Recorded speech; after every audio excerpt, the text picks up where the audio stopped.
नमस्कार विद्यार्थी मित्रांनो, आपल्या चॅनलवर सर्वांचं कशात हार्दिक स्वागत। कालच्या लेक्चरमध्ये आपण भाग 1 मध्ये 2021 मे महिन्यातील महत्त्वाच्या घडामोडी याच्यामध्ये महाराष्ट्रातील आणि ज्यांना जागतिक स्तरावरच्या यांची माहिती एकाची घेतलेली आहे। तशा पद्धतीने आज आपण उर्वरित घटक भाग 2 याच्या अंतर्गत संपूर्ण महिन्यातील उरलेल्या चालू घडामोडी यांचा आढावा घेणार आहोत। काल आपण महाराष्ट्रातल्या सगळ्या घडामोडी घेतल्या, पण 2 प्रश्न अतिशय महत्त्वाचे म्हणजे 100% येणाऱ्या प्रश्नांमध्ये जे प्रश्न येऊ शकतात ते 2 प्रश्न राहिलेले होते। सुरुवातीला आपण 1 मिनिटामध्ये त्यांच्या संदर्भात माहिती घेऊया। सगळ्यांना माहिती आहे, महाराष्ट्रातील महाराष्ट्र राज्य मागासवर्ग आयोग ह्या मागासवर्ग आयोगाचे अध्यक्ष याच्या अगोदर MG गायकवाड होते। त्यावेळेस स्पर्धा परीक्षेमध्ये प्रश्न येऊन गेला होता, परंतु त्यांची मुदत जानेवारी महिन्यात संपल्यामुळं महाराष्ट्र शासनानं महाराष्ट्र राज्य आयोगाच्या अध्यक्षपदी माजी न्यायमूर्ती आनंद निरगुडे यांची नियुक्ती केलेली आहे। आणि ही घडामोड आपल्याला माहिती आहे, मराठा आरक्षणामुळं हा प्रश्न महत्त्वाचा ठरू शकतो आणि म्हणून परीक्षेत प्रश्न जर आला, सध्या महाराष्ट्र राज्य मागासवर्ग आयोगाचे अध्यक्ष कोण आहेत, तर प्रश्नाचं उत्तर आनंद निरगुडे हे त्या प्रश्नाचं उत्तर आहे। जसा MG गायकवाडच्या संदर्भात प्रश्न आला होता, तसाच यावर्षी प्रश्न येऊ शकतो यांच्या नावाच्या संदर्भात। त्यानंतर दुसरी घडामोड आपल्याला माहिती आहे, आपल्या महाराष्ट्राच्या किनारपट्टी ज्याला आपण कोकण किनारपट्टी म्हणतो, तर या कोकण किनारपट्टीला तडाखा दिलेलं विनाशकारी वादळ जसं मागच्या जून महिन्यात निसर्ग चक्रीवादळाचा तडाखा आपल्या महाराष्ट्राच्या किनारपट्टीला बसला होता, तशाच पद्धतीनं आता नुकताच तोक्ते हे जे वादळ हे आपल्या महाराष्ट्राच्या किनारपट्टीवर घोंगावलं आणि हे विनाशकारी वादळ त्याचं नाव विचारलं जाऊ शकतं। फक्त ह्या ज्या वादळाला तोक्ते हे नाव कोणत्या देशानं दिलं, तर प्रश्नोत्तर म्यानमार। आता ही चक्रीवादळं प्रत्येक वर्षाच्या ठिकाणी पावसाळ्याच्या सुरुवातीला ही चक्रीवादळं ही विनाशकारी ठरत चाललेली आहेत। त्यामुळे चक्रीवादळांची निर्मिती कशी होते, तर महासागरामध्ये एखाद्या ठिकाणी कमी दाबाचा पट्टा तयार जर झाला, तर जास्त दाबाच्या भागाकडून कमी दाबाच्या भागाकडे वारे वेगाने वाहत येतात आणि महासागर किंवा समुद्राच्या ठिकाणी कोणत्या प्रकारचा अडथळा नसल्यामुळं त्यांचा वेग वाढतच जातो आणि समुद्र किनारपट्टीवर ही येऊन वादळ धडकतात आणि त्यामुळे ती विनाशकारी ठरतात। अनेक त्या ठिकाणी जीवितहानी होते, घरांची वृक्षांची पडझड होते आणि त्यामुळे त्या वादळांची नावं विचारली जातात। मागच्या वर्षी निसर्ग चक्रीवादळ होतं, तर यावर्षी तोक्ते या नावाचा वादळ। एवढ्या 2 घडामोडी याच्यावर प्रश्न बनू शकतो आणि म्हणून येणाऱ्या परीक्षेच्या दृष्टीनं महत्त्वाचा प्रश्न। त्याच्यानंतर आता आपल्या भारताच्या संदर्भातल्या ज्या घडामोडी कालच आपण ही भारताच्या संदर्भातल्या घडामोडी आपण घेणार होतो, फक्त लेक्चर जास्त मोठं होत चाललं होतं म्हणून आपण ते आज दुसऱ्या भागामध्ये घेतोय। तर भारतामध्ये पहिल्यांदा उच्च पदस्थ सगळ्या माहिती आहेत, उच्च पदस्थांमध्ये आता अनेक प्रकारच्या नवीन नियुक्त्या यांच्यामध्ये बदल झालेला आहे। आणि म्हणून कालच्याच बघितलं असेल तुम्ही वर्तमानपत्रांमध्ये मानवी अधिकार आयोग, या मानवी अधिकार आयोगाचे अध्यक्ष बदलले आहेत आणि त्यामुळं त्याचबरोबर भारताचे सरन्यायाधीश बदललेले आहेत, भारताचे मुख्य निवडणूक आयुक्त बदललेले आहेत, भारताचे माहिती आयुक्त बदललेले आहेत आणि म्हणून माहिती उच्च पदस्थ या घटकावर एखादा प्रश्न पडू शकतो आणि म्हणून कोणकोणते उच्च पदस्थ बदल त्यांच्या संदर्भात आपण माहिती।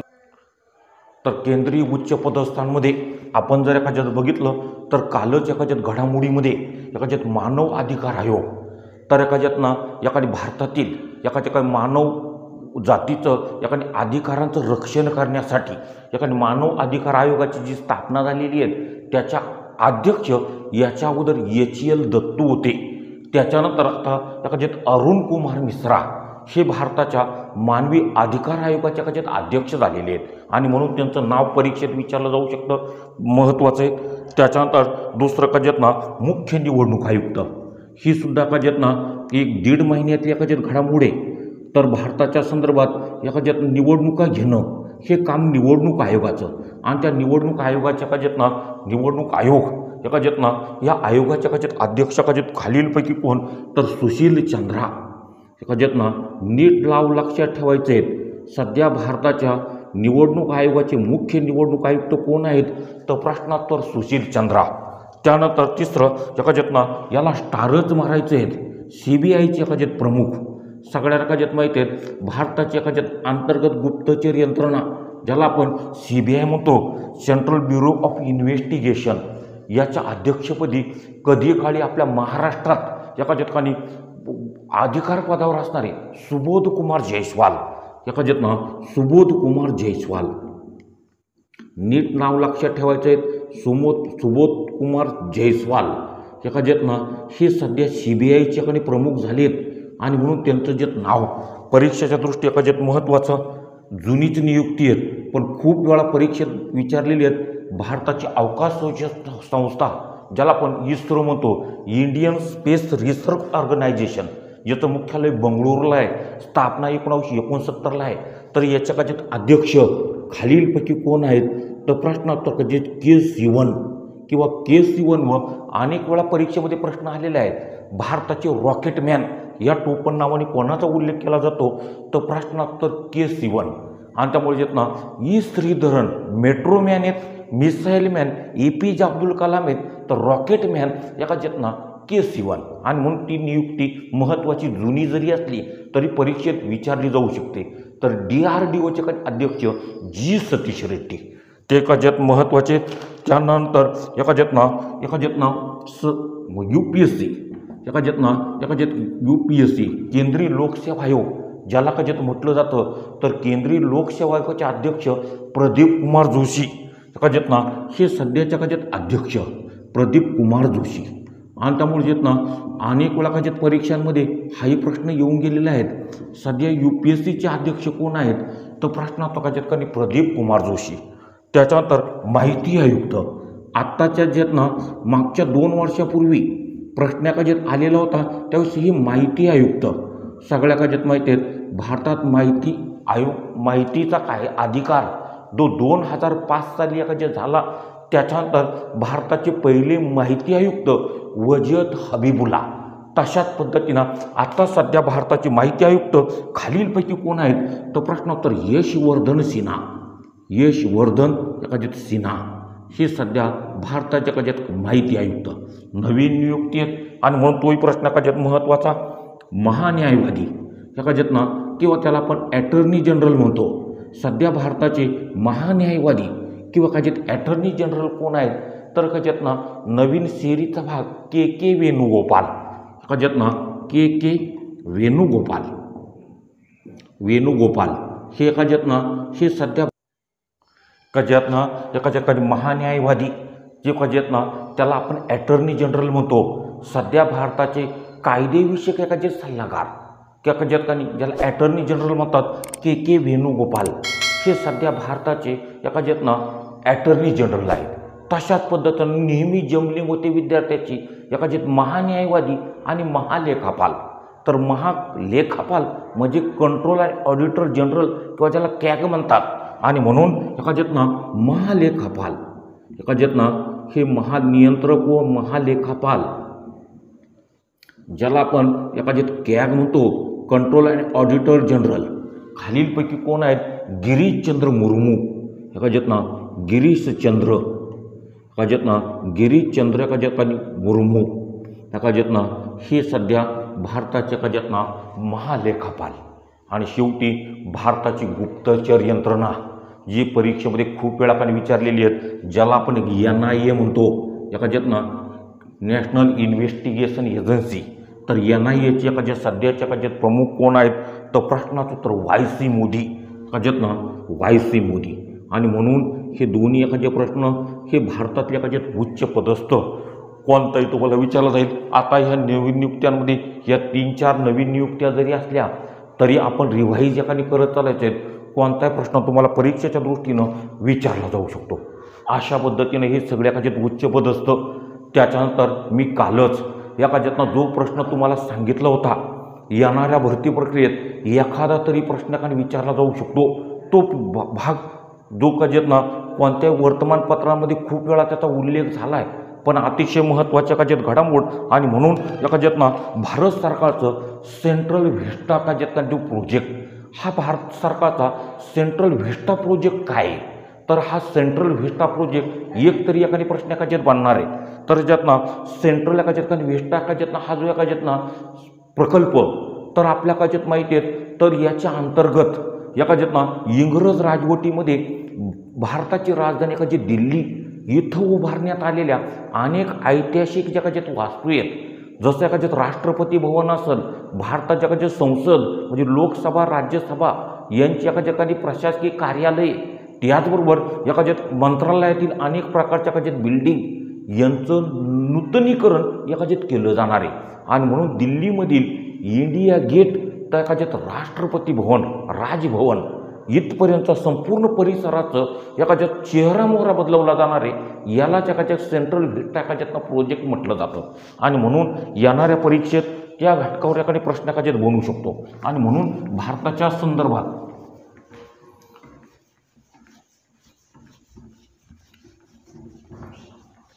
भारतातील घडामोडींमध्ये हा सेंट्रल व्हिस्टा एखादी प्रोजेक्ट हा कशा संदर्भात आहे किंवा जे आहेत ना प्रश्न एकाच्यात आला तर बहुतेक मुलांचा प्रश्न कधी चुकणार आहे फक्त आपल्याला इतरांपेक्षा जे आहेत ना सरळ जर कधी ठरायचं जर असेल तर याच्या संदर्भात हा सेंट्रल काजेत ना भारत सरकारचा सेंट्रल व्हिस्टा प्रकल्प एकाच्यात ना भारत सरकारच्या संदर्भातला हा काजेत ना हा सेंट्रल म्हणजे काजेत ना केंद्र शासनाच्या अंतर्गत येते आणि म्हणून सेंट्रल काजेत ना व्हिस्टा काजेत ना हा प्रकल्प प्रोजेक्ट ज्याला काजेत म्हटलं जातं हा सेंट्रल व्हिस्टा प्रकल्प नेमका काय आहे अनेक विरोधी पक्षातील नेत्यांनी या प्रकल्पाला विरोध दर्शवला त्याला कारण एवढा अमाप रकमेचा खर्च या नवीन इमारतीच्या पुनर्विकासावर करण्याऐवजी तोच पैसा भारतात कोरोना नियंत्रणासाठी जर वापरला तर काजेत ना तो त्या काजेत जास्त काजेत महत्त्वाचा ठरेल आणि म्हणून अनेक विरोधी पक्षातील नेत्यांनी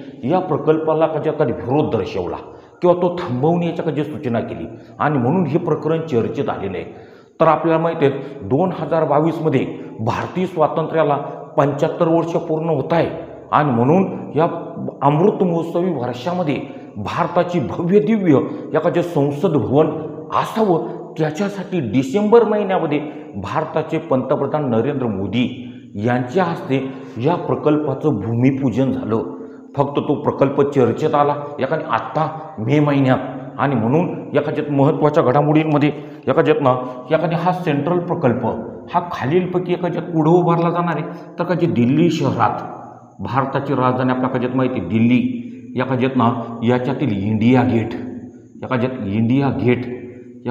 इंडिया गेटपासून तर एकाच्यात भारताचं एकाच्यात राष्ट्रपती भवन हे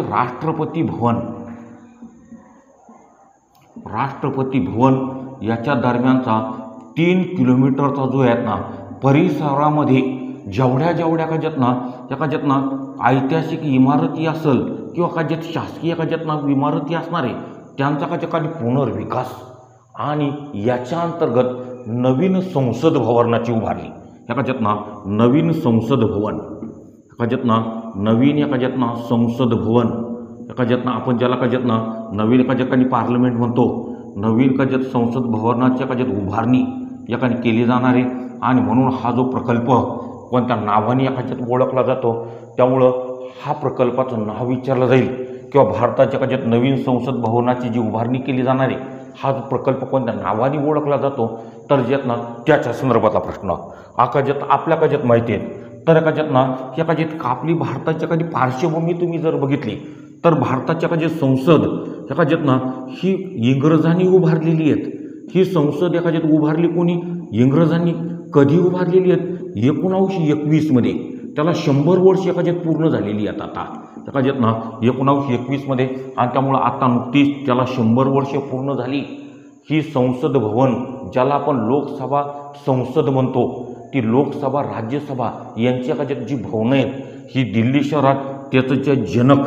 एडवर्ड लुटेन्स अनेक वेळा परीक्षेमध्ये प्रश्न आलेले आहेत भारताच्या राष्ट्रपती भवन तर त्याचबरोबर भारताच्या संसद भवनाचे जनक कोण आहेत तर एडवर्ड लुटेन्स आणि म्हणून ह्या 100 वर्ष शताब्दी त्याला एकाच्यातना झालेली आहेत या संसद भवनांची, आणि त्यामुळं भारताची नवीन संसद भव्य दिव्य असावी आणि म्हणून त्याचं एकाच्यात भूमिपूजन झालं. आणि 2022मध्ये एकाच्यातना हा जो एकाच्यातना नवीन सगळ्या सेंट्रल व्हिस्टा प्रकल्प पूर्ण करण्याची घोषणा भारताचे पंतप्रधान नरेंद्र मोदी यांनी केलेली आहे. तर याच्या अंतर्गत 2022 सगळ्या एकाच्यात माहिती आहे 2022मध्ये एकाच्यातना स्वातंत्र्याचा एकाच्यातना भारताला जे एकाच्यात स्वातंत्र्य एकाच्यात मिळालं तर याचा ज्यातना एकाच्यात 75 वर्ष पूर्ण होत आहे. तोपर्यंत हा प्रकल्प एकाच्यात पूर्ण केला जाणार आहे. आणि एकाच्यातना आणि म्हणून एकाच्यात याचं एकाच्यात भूमिपूजन एकाच्यातना हे जे भूमिपूजन एकाच्यातना कोणाच्या हस्ते एकाच्यात झालं तर भारताचे पंतप्रधान नरेंद्र मोदी यांच्या हस्ते या प्रकल्पाचं एकाच्यातना भूमिपूजन झालेलं आहे. आणि म्हणून एकाने भारताचे पंतप्रधान यांनी एकाच्यात हे भूमिपूजन केल्यामुळं हा सर्व प्रकल्प तुम्हाला एकाच्यात नाव विचारलं जाईल कुठं उभारला जाणार, दिल्ली तर इंडिया गेट ते राष्ट्रपती भवन याच्या अंतर्गत राष्ट्रपती भवनाचं सुद्धा एकाने पुनर्विकास एकाच्यात केला जाणार आहे. तर त्याचबरोबर ही जुनी संसद याला 100 वर्ष झालेली आहेत आणि म्हणून त्याचे जनक कोण किंवा एकाच्यातना असा कोणताही प्रश्न तुम्हाला परीक्षेच्या दृष्टी एकाच्यात महत्त्वाचा. आणि म्हणून मी कालच सांगितलं होतं बहुतेक जे तुम्ही एकाच्यात वर्तमानपत्र वाचता तर त्याच्यामध्ये नेमका महत्त्वाचा भाग कोणता हे तुमच्या एकाच्यात लक्षात येत नाही. आणि म्हणून मी सांगतो येणाऱ्या परीक्षेत कोणती परीक्षा असेल अगदी MPSCच्या परीक्षेतसुद्धा प्रश्न त्याच्यावर बनवू शकतो. एकाच्यात तलाठी, आरोग्यसेवक, पोलीस भरती कोणत्याही भरती प्रक्रियेतला तो चॅलेंजिंग प्रश्न ठरणार आहे.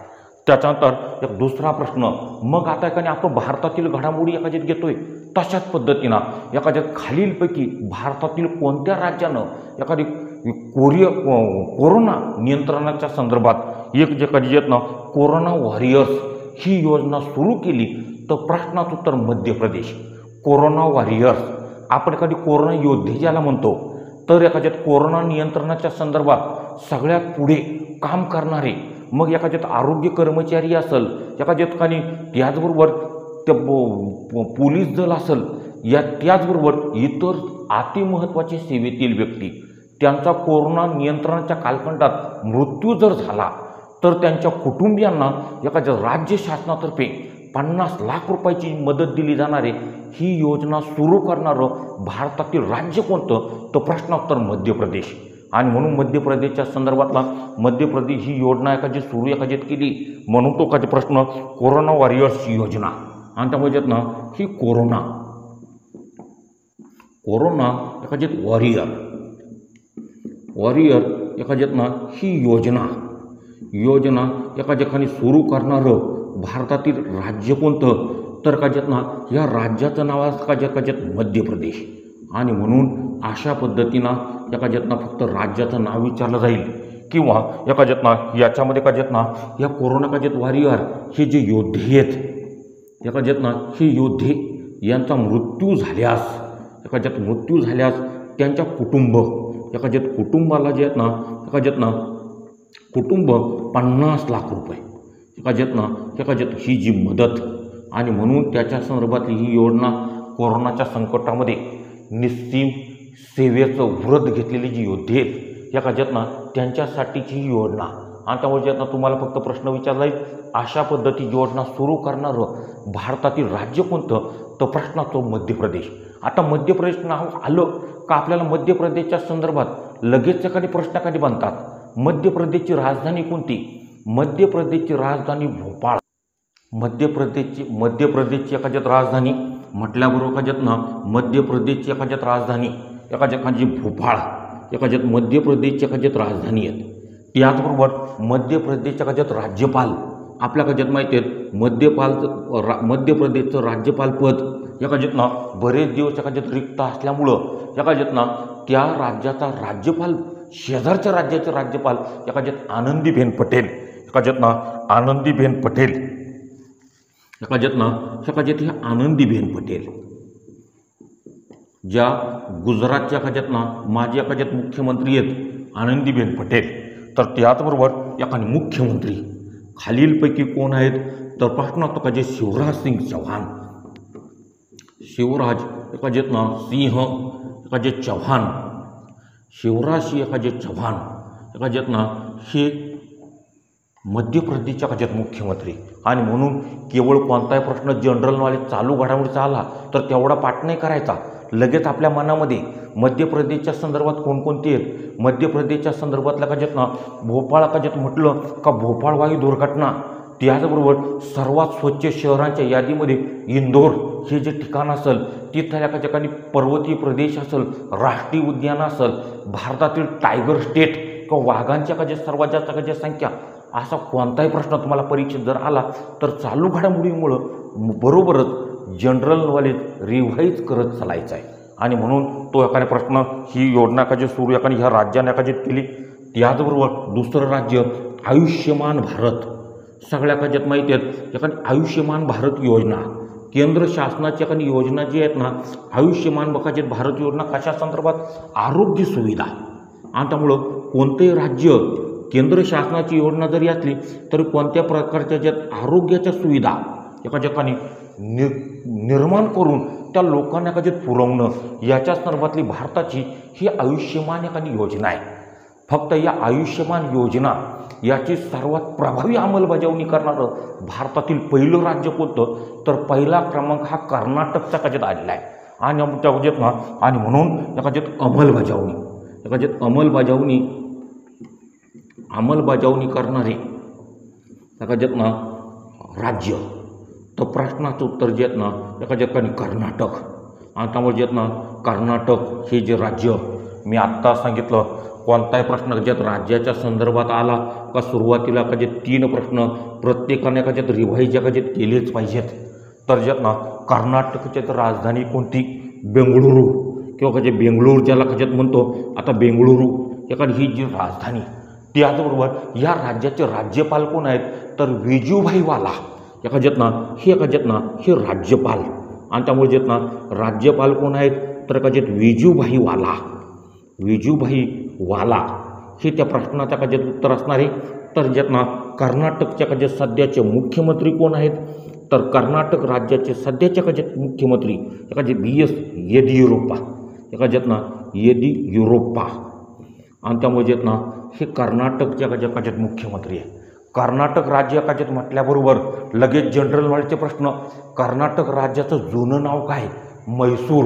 भारतात रेशीमचं सर्वाधिक उत्पादन करणारं राज्य कोणतं, त्याचबरोबर मधुमक्षिका पालनात असणार व्यवसाय अग्रेसर असणार राज्य एखाद्यात कोणतं, प्रश्न असतो एखाद्यात कर्नाटक. आणि रेशीमचं सर्वाधिक उत्पादन करणारं भारतातील राज्य, तर रेशीम उत्पादनामध्ये कर्नाटक पहिला क्रमांक. आणि म्हणून यापैकी कोणता एखादा प्रश्न जर आला राज्याच्या संदर्भात तर प्रश्नाचे उत्तर एखाद्यात कर्नाटक असणार आहे. आणि त्याच्यानंतर मे महिन्यामध्ये तिसरं राज्य एखादे चर्चेत आलं ते म्हणजे एखाद्यात उत्तर प्रदेश.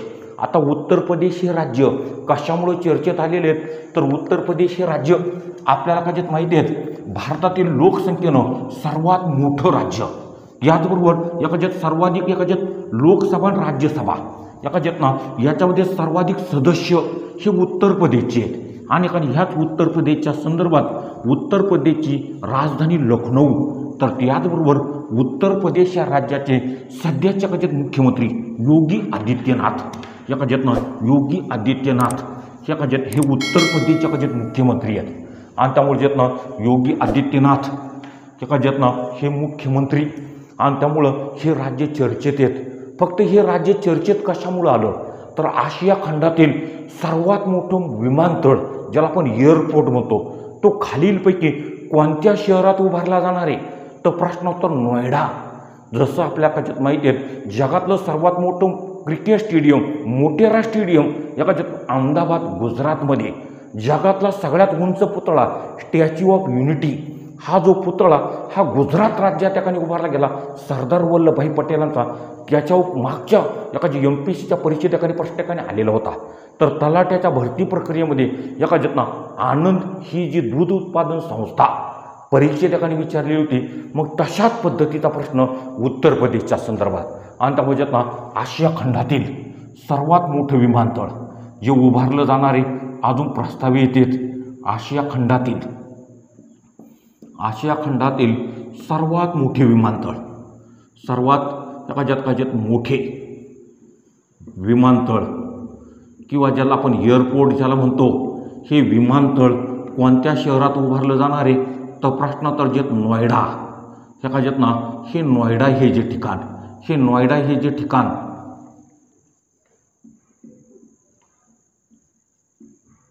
हे नोएडा हे जे ठिकाण भारतातील कोणत्या राज्यात आहे? तर प्रश्नात काजेत उत्तर प्रदेश. आता म्हणजे आता उत्तर प्रदेश काजेत म्हटलं का मी आत्ताच्या काजेत 3 प्रश्न काजेत सांगितलेले आहेत. तर काजेत पहिल्यांदा राजधानी, उत्तर प्रदेशची राजधानी काजेत कोणती? लखनौ ही उत्तर प्रदेशची राजधानी. लखनौ शहर कोणत्या नदीकाठी आहे? गोमती नदीकाठी.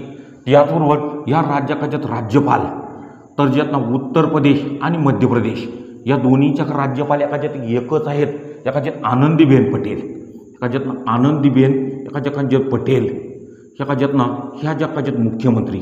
त्याचबरोबर एकाच्यात ना या राज्याच्या एकाच्यात मुख्यमंत्री सगळ्या एकाच्यात माहिती आहेत, सगळ्या चर्चेतील व्यक्तिमत्वांमध्ये योगी आदित्यनाथ, एकाच्यात ना योगी आदित्यनाथ, एकाच्यात ना आदित्यनाथ हे जे आहेत ना उत्तर प्रदेशच्या एकाच्यात मुख्यमंत्री. आणि त्यामुळे जे आहेत ना मतदारसंघ गोरखपूर वगैरे उत्तर प्रदेश चर्चेतलं राज्य आहेत, कारण उत्तर प्रदेशमधील अलाहाबाद शहराचं नामकरण, त्याचबरोबर या राम जन्मभूमी आणि बाबरी मस्जिद हा जो वाद, त्याच्यामुळे एकाच्यात हे राज्य चर्चेत आहेत, लोकसंख्येनं सर्वात मोठं. त्याचबरोबर दूध आणि ऊस उत्पादनामध्ये पहिला क्रमांक एकाच्यात उत्तर प्रदेश या राज्याचा. फक्त ही परीक्षेत आणखी एक चालू घडामोडीचा प्रश्न, याकडे भारतात पेपरलेस बजेट सादर करणाऱ्या एकाच्यात पहिलं राज्य कोणतं? तर एकाच्यात पेपरलेस बजेट, एकाच्यात पेपरलेस, पेपरलेस एकाच्यात बजेट एकाच्यात जे सादर एकाच्यात पहिल्या एकाच्यात राज्य कोणतं? तर प्रश्न असतो कारण पेपरलेस बजेट सादर करणारं भारतातील राज्य उत्तर प्रदेश ठरलेलं आहे. कारण आता ह्या वर्षाचा जो अर्थसंकल्प निर्मला सीतारामन यांनी पण घोषित केला, तो पेपरलेस अर्थसंकल्प किंवा बजेट. मग जसा भारताच्या संदर्भातला प्रश्न तसा ठिकाणी राज्याच्या संदर्भातला प्रश्न विचारला जाऊ शकतो. आणि म्हणून तो एखादी प्रश्न एकाच्यात महत्त्वाचा. त्याच्यानंतर तिसरा एकाच्यात प्रश्न, याला स्टार एकाच्यात मारायचे आहेत, व्हेरी IMP एकाच्यात ना. कारण याच्या अगोदरच्या सगळ्या परीक्षांमध्ये एकाच्यात भारत आणि एकाच्यात बांगलादेश एकाच्यात ना यावर्षी एक तरी प्रश्न एका ठिकाणी पडल्याशिवाय एकाच्यात राहणार नाही. आपल्या शेजारील एकाचे देश भारत आणि बांगलादेश हा एवढा महत्त्वाचा प्रश्न का? कारण स्वतंत्र बांगलादेश, पाकिस्तानपासून बांगलादेशची निर्मिती 1971 मध्ये भारताच्या मदतीनं स्वतंत्र बांगलादेशची निर्मिती झालेली आहे. आणि म्हणून भारत आणि बांगलादेश यांच्या मैत्री पर्वाला 50 वर्षे पूर्ण झाली. आणि त्याचबरोबर खालीलपैकी जगातील कोणता देश आपल्या स्वातंत्र्याचा सुवर्ण महोत्सव साजरा करतोय? तो प्रश्न होतो का ठिकाणी बांगलादेश. आणि म्हणून मागच्या मार्च महिन्यामध्येच भारताचे पंतप्रधान नरेंद्र मोदी हे बांगलादेशच्या दौऱ्यावर गेले होते.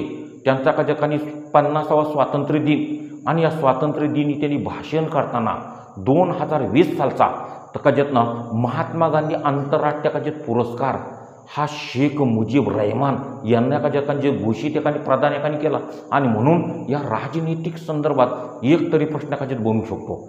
फक्त जे आहेत ना आपल्या काच्यात माहिती आहेत. आता हा प्रश्न आपल्या दृष्टीने चर्चेत का आला? कारण याच्या मागची पेपर तुम्ही एकाच्या 2019चा बघा तर कंबाईनच्या पेपरमध्ये PSI ST असिस्टंटमध्ये भारत आणि बांगलादेश यांच्या दरम्यान सुरू झालेली रेल्वे कोणत्या नावाने ओळखली जाते? तर प्रश्नोत्तर बंधन एक्सप्रेस. फक्त तशाच पद्धतीनं आता 2020 आणि 21 या वर्षात भारत आणि बांगलादेश यांच्या दरम्यान सुरू झालेली तिसरी रेल्वे कोणत्या नावाने ओळखली जाते? तर प्रश्नोत्तर मिताली एक्सप्रेस. आणि म्हणून मिताली एक्सप्रेस ही रेल्वे सेवा कोणत्या 2 देशांच्या दरम्यान? आता आंतरराष्ट्रीय स्तरावर आपण जर बघितलं तर जे आहेत ना तर एका ठिकाणी समझोता एक्सप्रेस भारत आणि पाकिस्तानच्या दरम्यान आहेत. याचबरोबर एका ठिकाणी थर एक्सप्रेस ही जी आहेत ना भारत आणि पाकिस्तानच्या संदर्भात आहे. तशाच पद्धतीनं भारत आणि बांगलादेश यांच्या दरम्यान रेल्वे सेवा एकाच्यात ना रेल्वे सेवा जी आहेत ना 3 एकाच्यात रेल्वे सेवा आहे. तर पहिल्यांदाच एकाच्यात ना पहिली एकाच्यात रेल्वे सेवा एकाच्यात ना ती मैत्री या नावाने एकाच्यात ओळखली जाते. दुसरी रेल्वे सेवा ज्याच्यावर MPSC एकाने प्रश्न आला बंधन एक्सप्रेस एकाच्यात ना बंधन एक्सप्रेस. तशाच पद्धतीनं आता 2021मध्ये तिसरी रेल्वे सेवा एखादी सुरू एखादी झाली, एखादी मिताली एक्सप्रेस. आणि त्यामुळे जे ना ही मिताली एखादी एक्सप्रेस ही परीक्षेच्या दृष्टी एखाद्यात महत्त्वाची आहे. आणि म्हणून या सगळ्या एखाद्यात रेल्वे सेवा आहेत. एखाद्यात भारत एखाद्यात म्हटलं का भारताचं सगळ्यात एखाद्यात आणि पूर्वेकडचं टोक कोलकाता आणि त्याचबरोबर बांगलादेशची राजधानी जी आहेत ना ढाका, याच्या दरम्यान एखाद्यात ना ही रेल्वे सेवा. त्याचबरोबर 2021मध्ये एखादे स्वातंत्र्य एखाद्यात ना 75 वर्ष पूर्ण. आणि त्यामुळे जे ना 75 वर्ष एखाद्यात पूर्ण झाल्यामुळं एखाद्यात महात्मा गांधींचा आंतरराष्ट्रीय पुरस्कार हा जो पुरस्कार शेख मुजीब रहमान. त्याचबरोबर एखादा कोणताही प्रश्न तुम्हाला जितकं विचारला जाईल व्हेरी IMP म्हणजे एक तरी प्रश्न कोणत्या तरी घटकाच्या संदर्भात तुम्हाला कधी परीक्षेत पडू शकतो. आणि मग तिसरी एखाद्यात महत्त्वाची घडामोड म्हणून त्याच्याकडे कधी बघितलं जातं. अशा पद्धतीनं एखाद्यात भारताच्या संदर्भात एखाद्यात महत्त्वाच्या ज्या घडामोडी, त्याच्यानंतर एखाद्या भारतानंतर विज्ञान आणि तंत्रज्ञान एका 3 ते 4 घडामोडी एखाद्यात ना ह्या मे महिन्यामध्ये अतिशय एखाद्यात महत्त्वाच्या एखाद्यात घडलेल्या आहेत. आणि म्हणून मे महिन्यातील घडामोडींमध्ये विज्ञान आणि तंत्रज्ञान. आता विज्ञान आणि तंत्रज्ञान सायन्स अँड टेक्नॉलॉजी एखाद्यात ना या घटकाच्या अंतर्गत कोणकोणते प्रश्न एखाद्यात तुम्हाला हायलाईट होऊ शकतात. उगाच दररोज भारंभार एखाद्यात ना कोणतेही प्रश्न एखाद्यात लिहून घ्यायचे किंवा तयार करायचे जे परीक्षेत येऊ शकतात त्याच्या संदर्भात एखाद्यात ना आपल्या एखाद्यात ना आपण एखाद्यात माहिती एखादी घेतो. विज्ञान आणि तंत्रज्ञानाच्या संदर्भात तर पहिलाच प्रश्न आज आपल्या एखाद्यात माहिती आहे एखाद्यात बदलता हवामान चक्र. आणि त्यामुळं हवामानाचा अभ्यास करण्यासाठी जगातील खालीलपैकी कोणत्या देशानं सुपर कॉम्प्युटरची निर्मिती केली. तर अशा पद्धतीचा प्रश्न जर आला तर प्रश्न तो ब्रिटन किंवा एखादे इंग्लंड असणार आहे. आणि त्यामुळे ना हवामानाचा अंदाज वर्तवण्यासाठी एखाद्यात ना हवामान अंदाज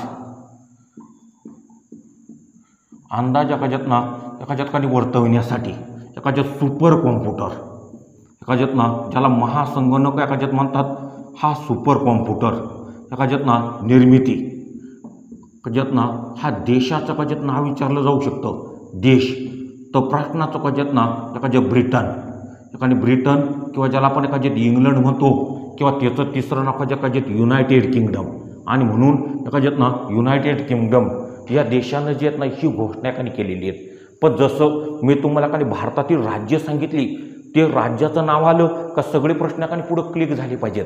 तशाच पद्धतीनं कोणताही देश आला का त्याच्या पुढचे प्रश्न आपल्याकडे क्लिक झाले पाहिजेत. मग इथं ब्रिटन किंवा जे इंग्लंड किंवा त्याला युनायटेड किंगडम UK म्हणतात. मग एखाद्यात ना याची एखादी राजधानी एखाद्यात कोणती तर ब्रिटन किंवा इंग्लंडची काही राजधानी एखाद्यात लंडन किंवा त्याच्यानंतर जे आहेत ना ह्या देशाचे कधी आहेत ना एखाद्या पंतप्रधान कोण आहेत तर एखाद्यात पंतप्रधान बोरिस जॉन्सन. एखाद्यात प्रश्न एखाद्यात महत्त्वाचा आहे. आणि त्यामुळे ना नवीन पंतप्रधान. आणि मला एखाद्यात अजून एखाद्यात आढळतं एखाद्यात ना अगदी नायगावच्या परीक्षेमध्ये एखाद्यात ना ब्रिटनचे पंतप्रधान कोण आहेत तर त्यावेळेस प्रश्नोत्तर गॉर्डन ब्राउन एखाद्यात होतं. मुंबई पोलीस नायगावला प्रश्न एकाने आलेला होता.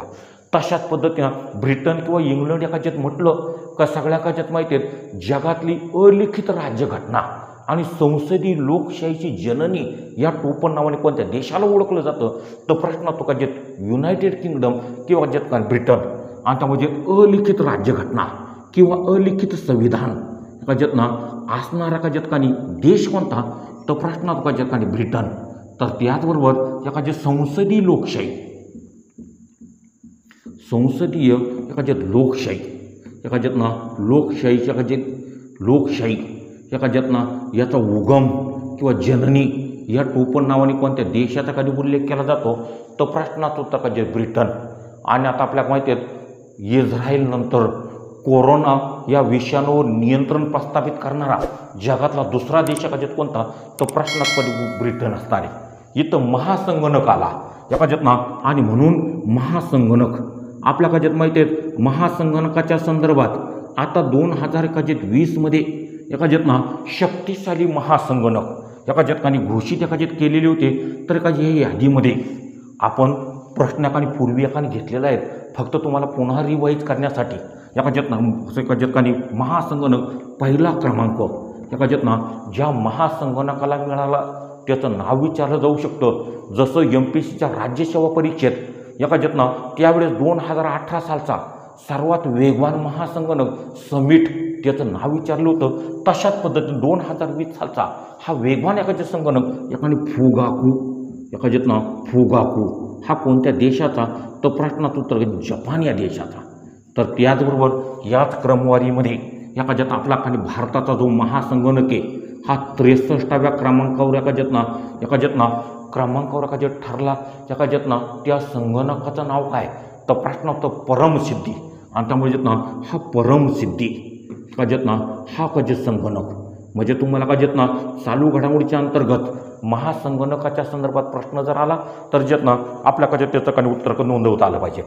त्याच्यानंतर विज्ञान आणि तंत्रज्ञान क्षेत्रातील तिसरी घडामोड आता आपल्या माहिती आहे, मागीलच महिन्यात कोरोना या विषाणूच्या संकटामुळं अनेक रुग्ण यांना ऑक्सिजन किंवा व्हेंटिलेटर लावायला लागायचे आणि त्यामुळे ऑक्सिजनची अपुरी वाचणारी जी यंत्रणा आणि त्यामुळं ऑक्सिजन हा कमी होत चाललेला होता।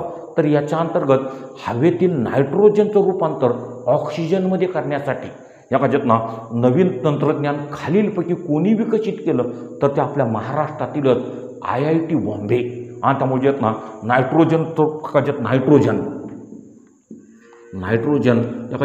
नायट्रोजनचे ऑक्सिजनमध्ये रूपांतर, ऑक्सिजन रूपांतर।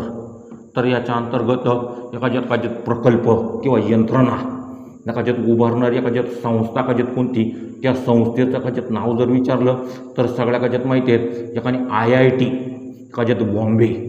आणि म्हणून तुम्हाला या IIT यांचं नाव विचारलं जाऊ शकतं, IIT खरगपूर, IIT बॉम्बे किंवा IIT दिल्ली, कोणत्याही संस्थेचं नाव।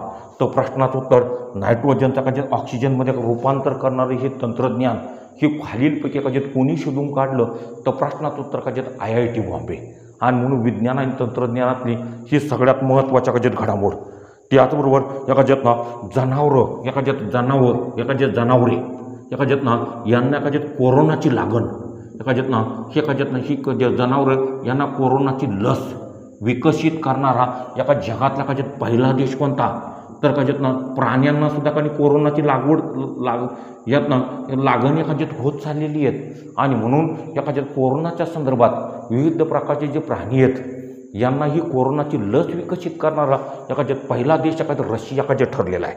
आणि म्हणून त्याचं नाव परीक्षादृष्ट्या महत्त्वाचं। आणि त्याच्यानंतर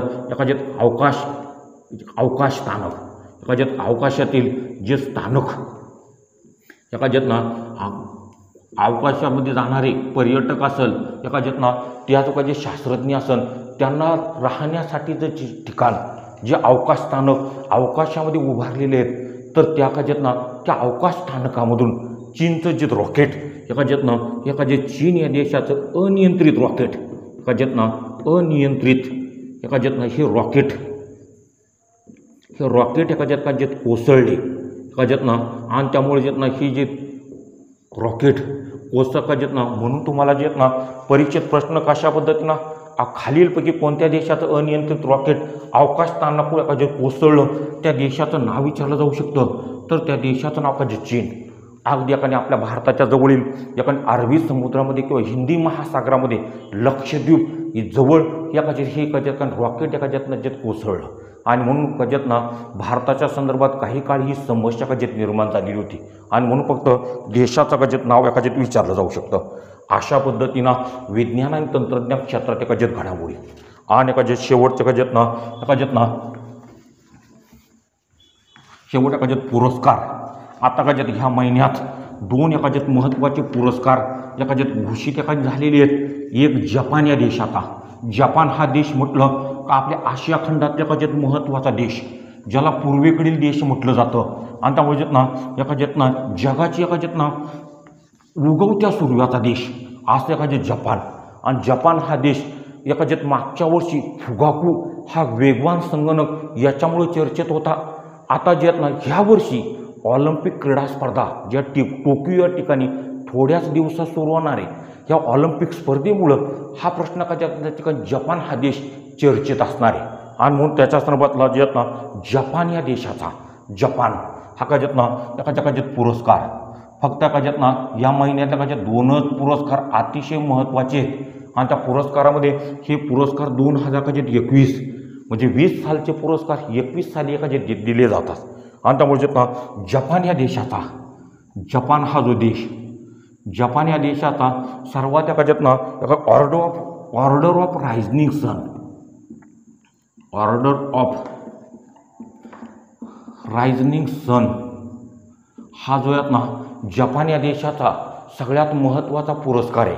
हा पुरस्कार आपल्या भारतातली एका प्रसिद्ध बंगळूरमधील शिक्षिका यांना कजत मिळाला श्यामला गणेश कजत ना श्यामला गणेश यांना कजत मिळाला आहे आणि त्यामुळे जेत ना ह्या श्यामला कजत गणेश कजत ना बेंगळूर किंवा कजत आपण एक बेंगलोर म्हणतो बेंगलोरमध्ये एका ठिकाणी शिक्षिका एकाजत ना यांना हा जो एका पुरस्कार देऊन एकाजत गौरवलं गेलं आणि म्हणून जपान हा जो देश जपान हा देश एकाजत म्हटल्याबरोबर जपानच्या संदर्भातलं एकाजत ना प्रश्न कोणकोणते जनरल नॉलेजचे विचारले जाऊ शकतात। आशिया खंडातील एक महत्त्वाचा आणि प्रगत देश म्हणून जपानचं एकाजत नाव घेतलं जातं।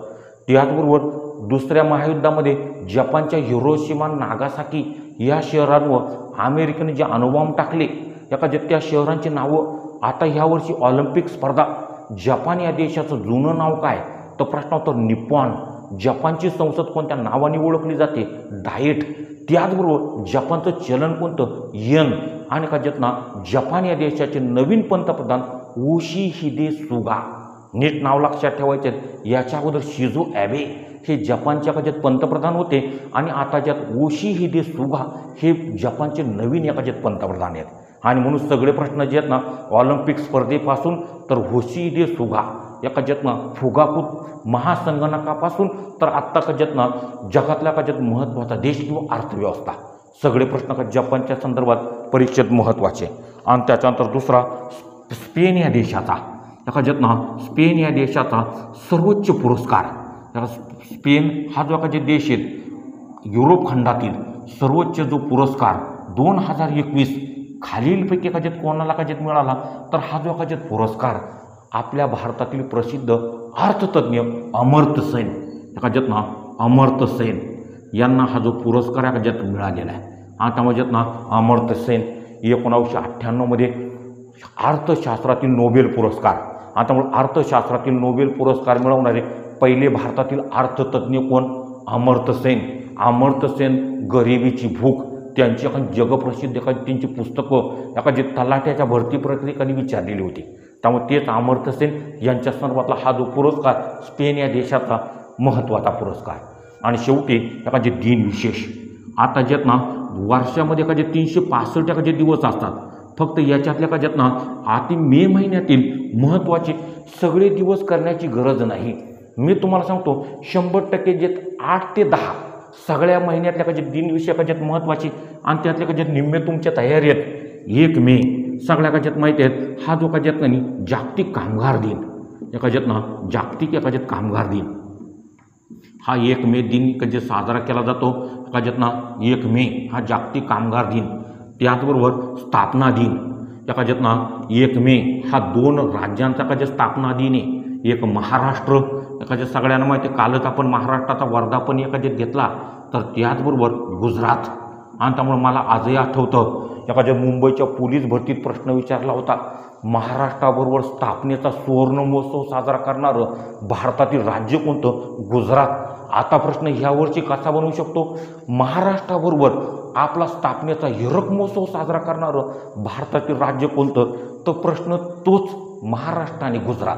आणि त्यामुळे जे ना दिनविशेषच्या संदर्भातला काही पहिला प्रश्न त्याच्यानंतर दुसरा 1 तारखेनंतर निघाल्यानंतर डायरेक्ट एका ज्यात 8 मे सगळ्या काच्यात माहिती आहेत हा जो दिवस रेड क्रॉस दिन एका ज्यात ना रेड क्रॉस दिन आज एका ज्यात ना एका जे कोणत्याही ज्यात ना शांततेच्या काळात लोकांना मदत करण्यासाठी रेड क्रॉस ही संस्थेची स्थापना ज्या तारखेला झाली तो रेड क्रॉस दिन।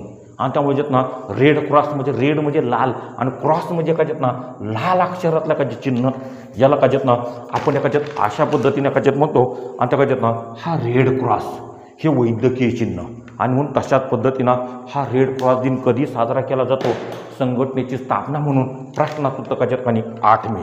त्याचबरोबर त्याच्यात का ज्यात 11 मे. सगळ्यात जास्त का ज्यात ना परीक्षेत अगदी का ज्यात मी तुम्हाला सांगेल अगदी शिष्यवृत्तीची 8वी 10वीची जी परीक्षा होती त्याच्यामध्ये सुद्धा हा प्रश्न आला होता. 11 मे हा खालीलपैकी कोणता दिन म्हणून साजरा केला जातो, तर हा राष्ट्रीय तंत्रज्ञान दिन. आणि म्हणून हा जो एखादा दिवस राष्ट्रीय तंत्रज्ञान दिन, राष्ट्रीय तंत्रज्ञान दिन. बरोबर त्या ज्यात ना प्रत्येक दिन साजरा करण्यामध्ये काहीतरी एखादी विशेष भूमिका असते. या संघटनेची स्थापना ह्या तारखेला झाली म्हणून तो रेड क्रॉस दिन. महाराष्ट्र राज्याची स्थापना झाली म्हणून हा जे दिन. तशाच पद्धतीनं 11 मे 1998 मध्ये भारतानं अणु चाचण्या केल्या आणि अणु चाचण्या करून ही तंत्रज्ञानात जी क्रांती केली आणि म्हणून 11 मे 1998ला हा राष्ट्रीय तंत्रज्ञान दिन म्हणून घोषित झाला. आणि मग 11 मे त्याच्यानंतर 21 मे पुढे गेल्यानंतर 21 मे हा दहशतवाद विरोधी दिन. दहशतवाद विरोधी दिन. हा दहशतवाद विरोधी दिन कसा साजरा केला जातो तर सगळ्या माहिती आहे. तर 21 मे 1991 या दिवशी भारताचे सर्वात तरुण पंतप्रधान राजीव गांधी यांची श्री पेरांबूर तमिळनाडू या ठिकाणी LTTE किंवा लिट्टी या दहशतवादी संघटनेकडून हत्या केली गेली. आणि म्हणून राजीव गांधींची हत्या ज्या दिवशी झाली तो राष्ट्रीय दहशतवाद विरोधी दिन म्हणून साजरा केला जातो. संपूर्ण LTTE दहशतवादी संघटना कोणत्या देशाची आहे तर मागच्या भरतीतला एखादा प्रश्न आहे.